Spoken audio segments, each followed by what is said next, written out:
सलाम थी और आफियत हो। मोहसिन कहते हैं मुझे। हम फॉर्मली स्टार्ट करने लगे हैं दोस्तों कोऑपरेटिव सोसाइटीज़ एक्ट 1925 के अंदर।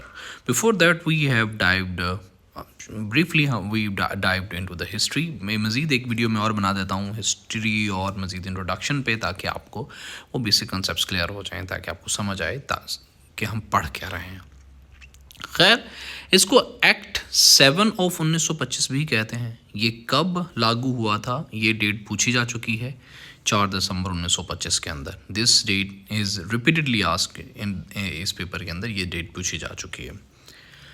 ओके, आगे मज़ीद पढ़ें तो this is an act to consolidate and amend the law relating to, किससे मुताल्लिक, कोऑपरेटिव सोसाइटीज़। कहाँ पे? In province of Punjab. जब ये एक्ट आया था तो दिस वाज मेनली क्योंकि ये किसानों से मुताल्लिक था, तो जो पंजाब के किसान हैं उनसे मुताल्लिक था। This was about when it was came 1925 के अंदर। पाकिस्तान नहीं बना था तो पंजाब के अंदर आया था। तो बात करेंगे प्रियम्बल की, तो प्रियम्बल जिसे इब्तदाइया भी कहते हैं, उसके अंदर वो बताता है कि whereas it is expedient, ये वाजे है, to provide for the formation, registration and regulation of cooperative societies for the promotion of thrift। Thrift कहते हैं किफ़ायत शारी को, बचत को कहते हैं। वो जो सुगड़ ख़वातीन घर के अंदर करती हैं उसको थ्रिफ्ट कहते हैं। Promotion of thrift and self help and mutual assistance amongst agriculturist और other persons with common economic and or social interest, and for achieving better standards of living for the matters incidental thereto, जो इससे मुताल्लिक हैं। जो तो इसके अंदर वो बताता है कि ये जो एक्ट है ये इन सोसाइटीज़ के बनने और इनके अंदर इसकी बेहतरीन अखराजात वग़ैरह की बाबत बेहतरीन किस्म के मामलात के बारे में है। ये एक्ट का मकसद ये है। और उसके बाद ये आखिरी लाइन है, इसके अंदर लिखा गया है कि it is hereby enacted as follows. Hereby कहते हैं इसी वक्त, इस तरह से, ठीक है, इस तरह से इसका मतलब होता है।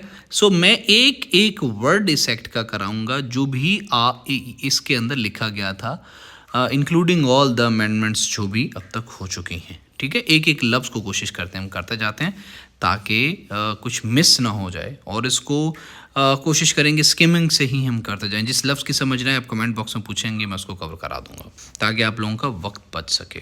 तो दोस्तों यहाँ पे फिर आता है जी चैप्टर 1। चैप्टर 1 के अंदर प्रीलिमिनरी, इब्तदाइया वो बताता है, ठीक है। प्रीलिमिनरी कहते हैं जिसके अंदर वो ऐसा चैप्टर 1 हमेशा प्रीलिमिनरी होता है जिसके अंदर इब्तदा होती है। चैप्टर 1 के अंदर मैंने पहले भी बताया हुआ है कि टाइटल के बारे में, एक्सटेंट के बारे में, डेफिनेशंस के बारे में आमतौर पे पूछा जाता है। इसका टाइटल जी ये है, कोऑपरेटिव सोसाइटीज़ एक्ट 1925, ये इसका टाइटल रहेगा। बात करें अगर एक्सटेंट की, तो ये पंजाब के अंदर, पूरे पंजाब के लिए ये कोऑपरेटिव सोसाइटी स्टार्ट में बनाई गई थी।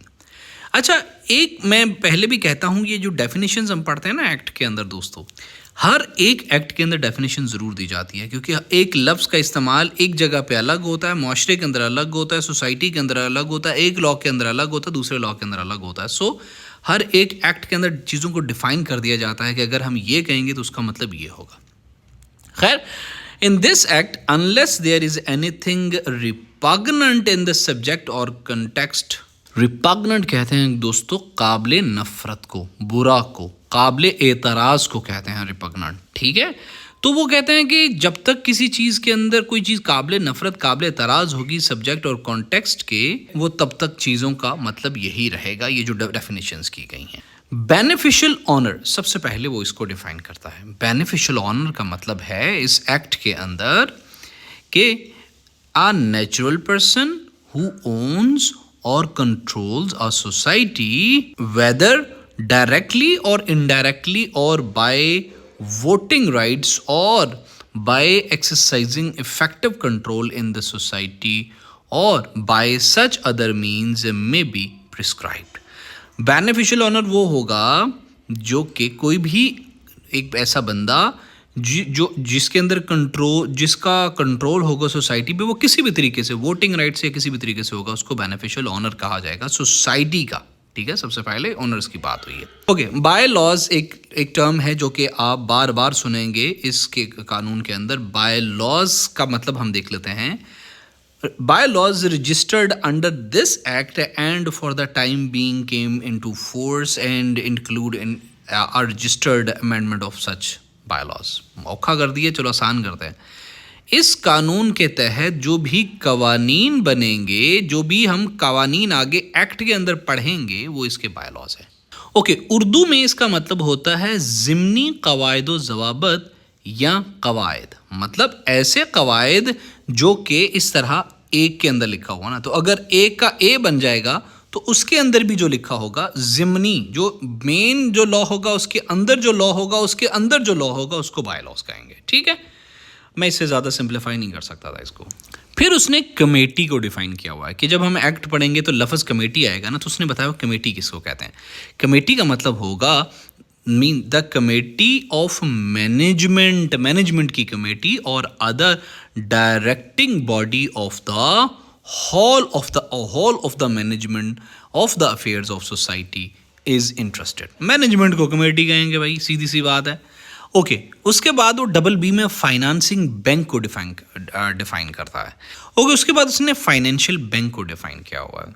इसका मतलब है कि uh society the main object of society को छोड़ दें, mean uh society the main object of which is to make loans in cash और इन काइंड और in any kind any other society or the agriculturist who is not a member of a society or both societies and agriculturist। भाई financial bank simple जो इनको loan shown देगा, ऐसा institute, ऐसा इदारा, ऐसी कमेटी इनके अंदर जो फाइनेंस को डील करेगी, सिंपल है। ठीक है, इससे आने के चांसेस कम है, सिर्फ समझ लें। उसके बाद वो बताता है गवर्नमेंट का मतलब है गवर्नमेंट ऑफ पंजाब, मतलब गवर्नमेंट ऑफ इंडिया नहीं होगा, गवर्नमेंट ऑफ पाकिस्तान नहीं होगा। यहाँ पे जब गवर्नमेंट का लफ्ज़ आएगा तो आपको समझना होगा गवर्नमेंट ऑफ पंजाब की बात हो रही है। उसके बाद लोन को वो डिफाइन करता है। It includes a finance as defined in the banking tribunals ordinance 1984। ठीक है, बैंकिंग ट्रिब्यूनल ऑर्डिनेंस 1984 है, उसके अंदर जो लोन को डिफाइन किया गया ना, उसके and all cognate expressions shall be constructed accordingly. दोस्तों, कॉग्नेट कहते हैं हम असल होना, हम जड़ होना, बुनियादी तौर पे यकसा होना। ठीक है, आई होप कि इसकी समझ आ गई होगी। मेंबर को कैसे डिफाइन किया गया, इसका मतलब है a person joining the application for the registration of a society और a person admitted to membership after the registration in accordance with the rules and by laws applicable to such society. I think ये बहुत आसान है। Member भाई, society का कोई भी member जो होगा ना, उसको हम मेंबर समझेंगे, किसी भी तरीके से होगा ना। ऑफिसर से क्या मुराद है? ऑफिसर से मुराद होगा includes a chairman, secretary, treasury, member of committee or other person empowered under the rules or under by laws, main rule, bylaws, छोटा वाला rule of a society to give directions in regard to the business of such society। मतलब आम बंदा आम है, officer ये बंदे हैं, ये एक तो ये बंदे हैं, या जो कि रूल्स के मुताबिक जिनको कहा गया हो बाद में या पहले कि भाई ये लोग ऑफिसर कंसीडर होंगे। प्रिस्क्राइब का मतलब होगा prescribe by the rules and under this act. ये मैं पिछली वीडियो में बता चुका हूँ आपको। ये कमेंट बॉक्स में देखते हैं कौन माइकल लाल दलेर जवान प्रिस्क्राइब का मतलब कमेंट बॉक्स में लिखता है। देखते हैं भाई कितने लोग हैं जो कि मैं आप लोगों के लिए इतनी मेहनत कर रहा हूँ, आप लोग कुछ मेहनत करते हो कि नहीं करते। सोसाइटी का क्या मतलब है इस एक्ट के तहत? इसका मतलब है A society registered or deemed, सोचा जाना, to be registered or deemed to be registered under this act। कि भाई सोसाइटी जो इस एक्ट के तहत जिसको सोसाइटी समझा जाएगा उसको सोसाइटी बोला जाएगा। ठीक है, इस एक्ट के में जिस चीज़ को सोसाइटी, वो एग्रीकल्चर हो, वो होम हो, वो डोमेस्टिक हो, वो लोन सोसाइटी हो, वो कोई भी सोसाइटी हो, उसको सोसाइटी हम कंसीडर होंगे। जिसको ये एक्ट बोल देगा ये सोसाइटी, वो दीवार को भी बोलेगा हम समझेंगे। रजिस्ट्रार का क्या मतलब है? देखो दोस्त, ये अहम है। आपके जो है ये कानून 1925 का, उसके अंदर किस डेफिनेशन के किस जो है ना वो सेक्शन के तहत, सेक्शन तो ये ए ही बन रहा है, तो वो सब सेक्शन किसके तहत रजिस्ट्रार को डिफाइन किया गया है, ये एफ है, ठीक है। वो पूछेगा डी है, ई है, एफ है, जी है, तो वो एफ है। ये अहम है, बाकी करने की जरूरत नहीं है, यही आमतौर पे पूछेगा वो। रजिस्ट्रार का मतलब होता है a person appointed to perform the duties of a registrar of cooperative societies under this act. Okay. उसके बाद जी के अंदर वो रूल्स बताता है। मतलब ये इतना मुश्किल नहीं, इसलिए मैं इसको डिफाइन नहीं किया। रूल्स का मतलब है जो भी रूल इस एक्ट के तहत बने हैं। उसके बाद सेक्रेटरी कोऑपरेटिव को डिफाइन करता है, the secretary of the government cooperatives department, जो गवर्नमेंट का या कोऑपरेटिव डिपार्टमेंट का सेक्रेटरी होगा वो सेक्रेटरी कोऑपरेटिव होगा। उसके बाद वो डिफाइन करता है दोस्तों अ रिसोर्स सोसाइटी को। रिसोर्स सोसाइटी का मतलब होगा अ society formed with the object of obtaining of its members the credit, goods और सर्विसेज रिक्वायर्ड बाय देम। एक रिसोर्स सोसाइटी वो सोसाइटी होगी जो बनेगी विद द ऑब्जेक्ट, इस मकसद के वो ऑब्टेन कर सके for its members the credit, goods और सर्विसेज रिक्वायर्ड बाय देम, जो उन्हें चाहिए इनमें से वो उन्हें वो दे सके, वो रिसोर्स सोसाइटी होगी। इनमें से उनको ये दे सके, ठीक है, उनको ये दे सके। ओके। प्रोड्यूसर सोसाइटी का मतलब क्या होगा? प्रोड्यूसर सोसाइटी का मतलब होगा अकॉर्डिंग टू द रूल्स, इसका मतलब होगा it is formed with the object of producing and disposing of goods as the collective property, ठीक है, collective of its members and includes a society formed with the object of the collective disposal of the labor of the members of such society. Consumer society का मतलब क्या होगा दोस्तों? Consumer society का मतलब होगा means a society formed with the object of obtaining and distributing goods to और performing services for its members as well as others consumers and of diving among its members and customers in a proportion prescribed by the rules or by the laws of such society, the profit accruing from such supply and distribution. accrue कहते हैं जमा होना, बढ़ना, बतदरीज हासिल होना, मज़ीद ये आसान लफ्ज़ हैं, इसको आप समझ रहे हैं।